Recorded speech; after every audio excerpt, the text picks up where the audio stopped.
Hello students, जैसे हमने next time में आपको अनुसूचियां बताई थी, आज चर्चा करते हैं संविधान में भाग की, सेक्शन ऑफ कॉन्स्टिट्यूशन। संविधान के भाग, संविधान के भाग।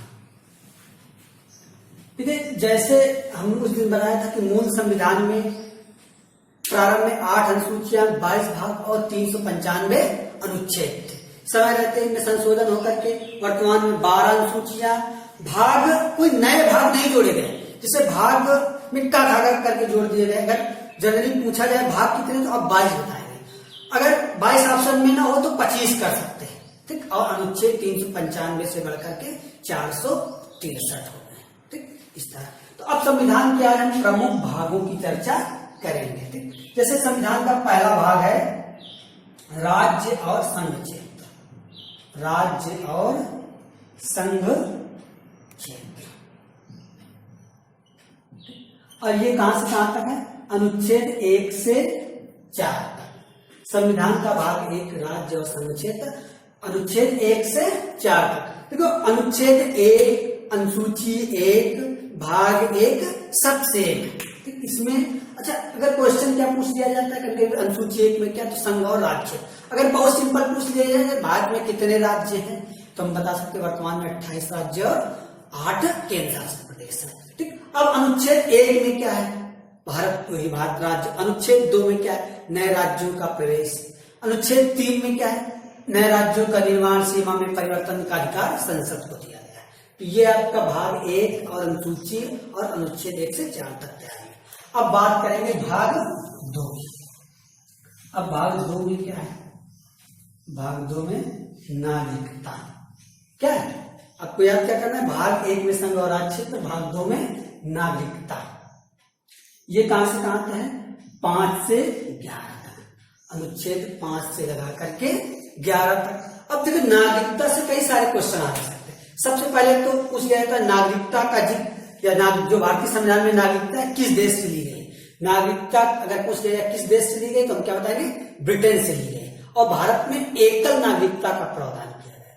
नागरिकता ब्रिटेन से ली गई है और एकल नागरिकता का प्रावधान किया गया है। दो क्वेश्चन हो गए। अब आ जाता है इसमें नागरिकता कितने प्रकार से नागरिकता ली जा सकती है, कितने प्रकार से नागरिकता छोड़ी जा सकती है, इसका भी संविधान में हमारे जिक्र किया गया है। जैसे हमें नागरिकता कई प्रकार से मिल सकती है: जन्म से, वंश परंपरा द्वारा, देशीकरण द्वारा, पंजीकरण द्वारा। कितने? 4, मुख्यतः 4 प्रकार से। जन्म से मतलब वे सभी नागरिक जिनका भारत में जन्म हुआ आजादी के बाद, वो भारत के नागरिक। जन्म से, लेकिन इसमें अपवाद है जन्म से। मान लीजिए राजनयिकों का अगर कोई बच्चा, विदेशी पर्यटक या राजनयिकों के बच्चे जन्म लेते हैं, उन्हें भारत का नागरिक नहीं माना। जन्म से, वंश परंपरा द्वारा, देशीकरण द्वारा और पंजीकरण द्वारा। अब इसमें क्वेश्चन पूछा जाता है पंजीकरण द्वारा नागरिकता 5 साल रहना पड़ेगा देश में, देशीकरण द्वारा 10 साल। अब शायद नागरिकता, जो नया नागरिकता संशोधन विधेयक आया, इसके तहत पंजीकरण द्वारा 6 साल होगा और देशीकरण द्वारा 10 साल नागरिकता होगी। ठीक, ये तो हुई हमारी। अब नागरिकता त्यागी भी जा सकती है, और हमारी नागरिकता कई देशों के साथ 16 देशों के साथ ओसीआई नागरिकता, ओवर सिटीजनशिप ऑफ इंडिया, उसका भी है। नागरिकता त्याग, जैसे हम किसी दूसरे देश की नागरिकता ग्रहण कर ले तो हमें भारत की नागरिकता छोड़ सकती है। या युद्ध काल के समय शत्रु राष्ट्र की सहायता करना से नागरिकता आपकी हट सकती है, या भारत सरकार आपकी नागरिकता छीन नहीं सकती। अब आते हैं भाग 3। भाग 3 है मौलिक अधिकार। मौलिक अधिकार, मौलिक अधिकार अनुच्छेद 12 से 35 तक। क्या है? भाग 3 मौलिक अधिकार, अनुच्छेद 12 से 35 तक। मौलिक अधिकार को ही इसी भाग 3 को संविधान का मैग्ना कार्टा भी कहा जाता है। इसको क्या कहा जाता है? मैग्ना कार्टा या अधिकार पत्र। संविधान का मैग्ना कार्टा या अधिकार पत्र कहा जाता है। देखो, आज इसमें थोड़ा डीपली चर्चा करेंगे। किसको? मौलिक अधिकार में। मौलिक अधिकार जो 12 से 35 है। अब मौलिक अधिकार में संविधान में 6 प्रकार के अधिकार प्राप्त किए गए। आज हम अधिकारों की चर्चा कर लेंगे। क्या करेंगे? मौलिक अधिकार हमें कितने दिए गए? 6 प्रकार के हैं। देखो 1 2 3 4 5 और ये 6। हमें मौलिक अधिकार कितने प्रकार के दिए गए? 6। संविधान में हमें 6 प्रकार के मौलिक अधिकार प्राप्त किए हैं। कौन है? नंबर 1 समता या समानता का अधिकार। समता या समानता का अधिकार। समता या समानता का अधिकार। समता या समानता का अधिकार। अगर पूछा जाए तो भाग 3 को अधिकार प्राप्त कहा जाता है, जिसमें मौलिक अधिकार है 12 से 35। ये मौलिक अधिकार कितने? 6 प्रकार के। 6 में कौन? पहला समता या समानता का अधिकार, अनुच्छेद 14 से 18। कितना है? अनुच्छेद 14 से 18 समता या समानता का अधिकार। अब अगर हम इसमें पढ़ लेंगे 14 से 18 में, तो अब अनुच्छेद 14 में क्या है? विधि के समक्ष समता। अनुच्छेद 14 में क्या है? विधि के समक्ष समता। अनुच्छेद 15 में क्या है? बस इसमें इतना याद रखना, विधि के समक्ष समता। अनुच्छेद 15 धर्म जाति लिंग भाषा के आधार पर भेदभाव नहीं। तो अभी में समानता की बात हो रही। अनुच्छेद जो 6 प्रकार के मौलिक अधिकार है, जिनमें से नंबर 1 था समता या समानता का, अनुच्छेद 14 से 18 तक। इसमें 14 में विधि के समक्ष समता, 15 में धर्म जाति लिंग भाषा के आधार पर भेदभाव नहीं होगा। धर्म जाति लिंग भाषा के आधार पर भेदभाव नहीं किया जाएगा। अनुच्छेद, इसका मतलब क्या है कि धर्म के आधार पर, जैसे भारत में कई प्रकार के धर्म के लोग, कई प्रकार की जातियां, लिंग का मतलब स्त्री पुरुष, भाषा कि कोई हिंदी बोलता है, कोई इंग्लिश बोलता है, कोई कन्नड़ बोलता है, तो इसमें किसी भी प्रकार से भेदभाव नहीं किया जाएगा। ये हमें संविधान अधिकार देता है। अनुच्छेद 16 में क्या है? लोक नियोजन के विषय में अवसर की समता। इसमें लिख सकते हैं अवसर की समता। जो सरकार द्वारा रोजगार के अवसर उपलब्ध कराए जाएंगे उनमें सबका अधिकार हो। लेकिन संविधान में लिख दिया गया था कि SC ST को छोड़कर, मंडल कमीशन की रिपोर्ट लागू होने के बाद OBC को भी छोड़कर दिया गया। अनुच्छेद 17 में क्या है? उपाधियों का अंत। उपाधियों का अंत। उपाधियों का अंत। इसमें हम बगैर भारत सरकार के अनुमति से किसी भी देश की कोई उपाधि ग्रहण नहीं कर सकते। अनुच्छेद सॉरी, इसमें हमने थोड़ा गलत कर दिया। अनुच्छेद 17 में अस्पृश्यता का उन्मूलन। अस्पृश्यता का उन्मूलन। अस्पृश्यता का उन्मूलन। अनुच्छेद 18 में उपाधियों का अंत। उपाधियों का अंत। आज इसी में चर्चा। तो ये आपका क्या हुआ? मौलिक अधिकार। मौलिक अधिकार 6 है, जिसमें पहले के समता या समानता का अधिकार। अब दूसरा मौलिक अधिकार है हमें स्वतंत्रता का अधिकार। स्वतंत्रता का अधिकार क्या है? स्वतंत्रता का अधिकार। स्वतंत्रता का अधिकार। स्वतंत्रता का अधिकार है 19 से लगा करके 22 तक। अनुच्छेद 19 से 22 तक यह है स्वतंत्रता। देखिए, अब स्वतंत्रता के अधिकार में अनुच्छेद 19 के 6 भाग कर दिए गए। क्या कर दिया गया? अनुच्छेद 19 के 6 भाग कर दिए गए, जिनमें से पहला है प्रेस की स्वतंत्रता या बोलने की स्वतंत्रता। हम कह सकते हैं कि हमारे देश में अभिव्यक्त की आजादी है। किसी भी, अगर कोई सरकार है, लोकतंत्र में व्यक्त की आजादी रखी गई कि अगर सरकार भी गलत करती है तो उसके खिलाफ हम आवाज उठा सकते हैं। प्रेस, जिसे मीडिया, जिसको लोकतंत्र का 4th स्तंभ कहा जाए, उसको भी अपनी स्वतंत्रता प्राप्त है।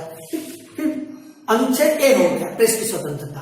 अनुच्छेद B में है शांतिपूर्वक एकत्रित, बिना हथियारों के शांतिपूर्वक एकत्रित होने की स्वतंत्रता। अब इसके बाद हम अगला वीडियो इसी में आगे चर्चा करेंगे। अब इसमें भी चर्चा कर रहे थे अनुच्छेद यही स्वतंत्रता का अधिकार में 19 से 22 तक। जैसे 19 के 6 भाग है। 19A में प्रेस की स्वतंत्रता, बोलने की स्वतंत्रता। B में शांतिपूर्वक बिना हथियारों के एकत्र होने की, हम कोई सभा कर सकते बिना हथियारों के। ठीक। अनुच्छेद 19C में संघ बनाने की स्वतंत्रता, हम कोई भी संगठन बना सकते हैं। अनुच्छेद D में है देश के किसी भी क्षेत्र में आवागमन की स्वतंत्रता। देखिए, अभी जब तक धारा 370 नहीं आती थी तब तक इस पे लिखा जा सकता था देश के देश के किसी भी भूभाग में आवागमन की स्वतंत्रता ब्रैकेट में लिखा जाता था जम्मू कश्मीर को छोड़ करके, लेकिन जब से धारा 370 हटी तो अब जम्मू कश्मीर में भी आवागमन की स्वतंत्रता हो गई। अब अनुच्छेद 19E में है देश के किसी भी भूभाग में निवास करने की स्वतंत्रता, और अनुच्छेद 19F में है इच्छित मतलब हम कोई भी अपनी इच्छा के अनुसार अपना अपने रोजगार कर सकते, इच्छित जीव का पालन अपने जीने के कोई भी तरीके अपना सकते हैं। तो ये आपके स्वतंत्रता के अधिकार। ठीक, अभी ये मौलिक अधिकारों की चर्चा कर रहे थे। 2 मौलिक अधिकार में कौन कौन? समता या समानता का अधिकार, स्वतंत्रता का अधिकार। अब नंबर 3 है शोषण के विरुद्ध अधिकार। क्या है? शोषण के विरुद्ध अधिकार, शोषण के विरुद्ध अधिकार। क्या है? शोषण के विरुद्ध अधिकार। शोषण का मतलब क्या होता है कि जैसे हमारा किसी काम का मन नहीं है तो कोई हमसे जबरदस्ती काम नहीं करा सकता है। ठीक, अब तीसरा अधिकार है कौन सा? शोषण के विरुद्ध अधिकार। शोषण के विरुद्ध अधिकारों में आ जाता है जैसे कौन सा आ जाता है? शोषण के विरुद्ध अधिकार। शोषण के विरुद्ध अधिकार में अनुच्छेद ये है, अनुच्छेद 23 से 24। अनुच्छेद 23 से 24 शोषण के विरुद्ध अधिकार कहां से है? अनुच्छेद 23 से 24। अच्छा, अनुच्छेद 23 में क्या है? मानव के अनुच्छेद 23 में है मानव के दुर्व्यवहार और बलात्कार पर प्रतिषेध। मतलब कि अनुच्छेद 23 में कहा गया है कि किसी भी व्यक्ति से आप दुर्व्यवहार या जबरदस्ती काम करा नहीं सकते, वो अपनी इच्छा से आपकी काम कर सकता है।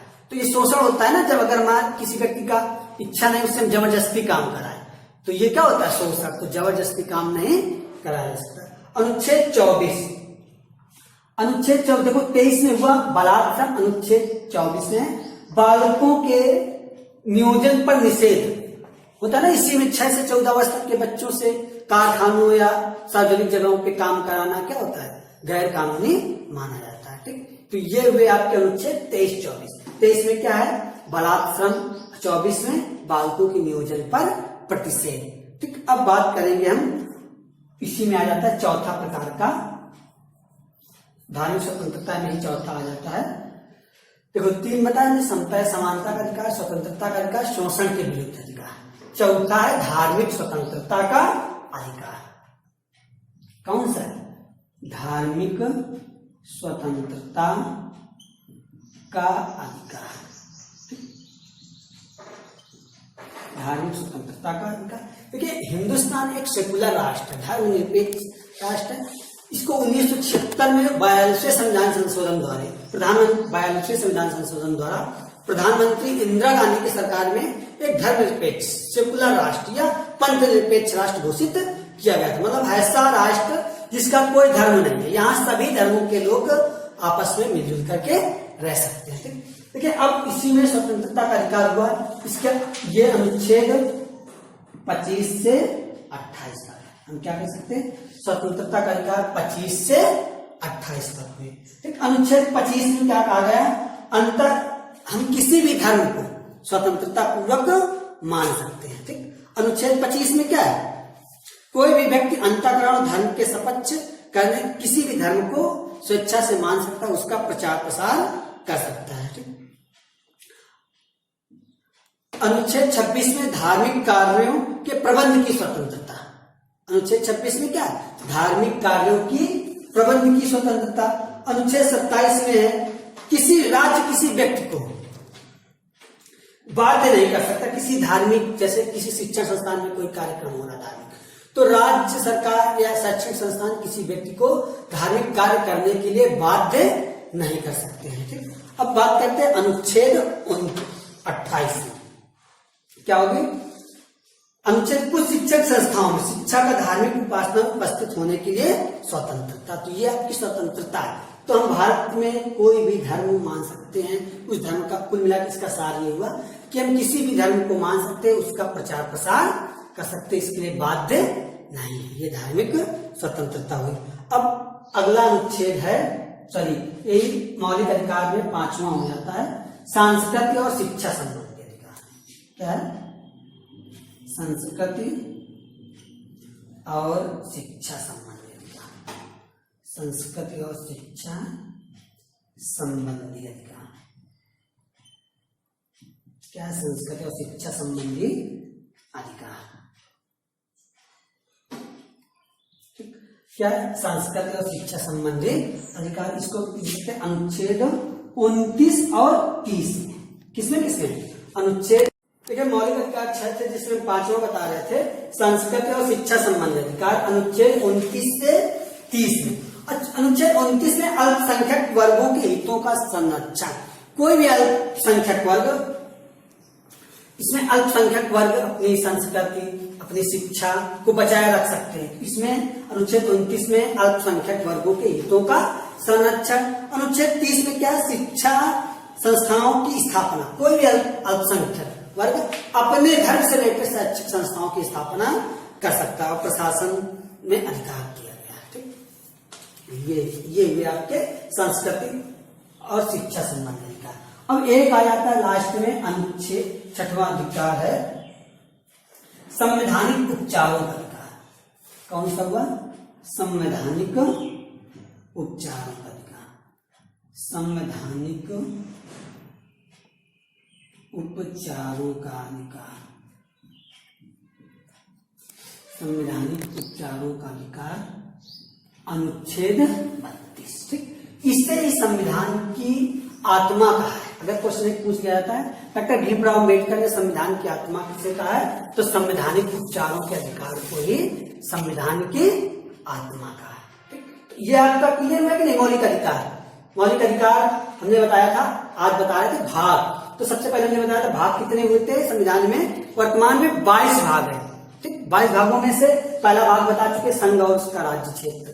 फिर भाग 2 में नागरिकता, भाग 3 की चर्चा हो रही थी मौलिक अधिकार। मौलिक अधिकार 12 से 35, जिसमें हमने पहले 6 मौलिक अधिकार बताए थे। कौन थे, नंबर 1 था समता या समानता का अधिकार, नंबर 2 शोषण के विरुद्ध अधिकार, नंबर 3 ठीक है, नंबर पहला था धार्मिक समता या समानता का अधिकार, नंबर 2 स्वतंत्रता का अधिकार, नंबर 3 शोषण के विरुद्ध अधिकार, नंबर 4 धार्मिक स्वतंत्रता का अधिकार, नंबर 5 संस्कृति और शिक्षा का अधिकार, नंबर 6 संवैधानिक उपचारों का अधिकार। संवैधानिक उपचारों के अधिकार को ही डॉक्टर भीमराव अम्बेडकर ने संविधान की आत्मा कहा है।